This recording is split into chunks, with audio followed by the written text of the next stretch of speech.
మేము కాంగ్రెస్కి బీజేపీకి వ్యతిరేకమని చెప్పుకోవడానికి పాపం బీఆర్ఎస్ తరపున జగదీష్ రెడ్డి గారు రంగంలోకి దిగి కేసీఆర్ గుజరాత్ వరకు వస్తాడని మోడీకి భయం అన్నటువంటి ఒక స్టేట్మెంట్ ఇచ్చారు. ఎంటకెలిచి రచ్చగలమంటారు. ముందు తెలంగాణలోనే ఓడిపోయినటువంటి ఆయన అక్కడికి వచ్చి ఏం చేస్తాడు?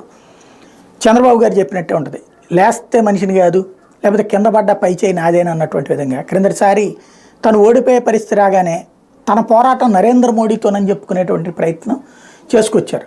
మోడీ ఆంధ్ర గుజరాత్ లాగా అయిపోతుందని చెప్పి భయపడిపోయి మోడీ ఇదంతా చేశాడని. ఇంతకీ అసలు విశేషం ఏంటి? మోడీ ముఖ్యమంత్రి కాకముందే చంద్రబాబు ముఖ్యమంత్రిగా ఉన్నాడు, మరి అప్పుడు ఏమైనా గుజరాత్గా ఉందా?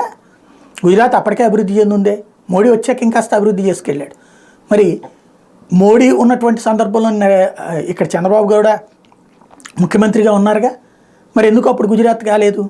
ఆ తర్వాత ఈయన ఎందుకు దిగిపోయాడు, ఆయన ఎందుకు వచ్చాడు? కానీ ఈయన అట్ట చెప్పుకొచ్చాడు. ఇప్పుడు కేసీఆర్ మహారాష్ట్రలో 48 కొట్టేస్తాం, గుజరాత్ దాకా ఎదిగిపోతాం, దేశమంతా ఎదిగిపోతాం అంటే ముందు ఫస్ట్ అక్కడ సింగరేణి ఎన్నికల్లో పోటీ చేయండి, ఆ తర్వాత కార్పొరేషన్ ఎన్నికల్లో పోటీ చేయండి, తర్వాత రేపు పార్లమెంట్ ఎన్నికల్లో పోటీ చేసి గట్టిగా 10 సీట్లు సాధించండి, ఆ తర్వాత మోడీ మీదకి వెళ్ళొచ్చు.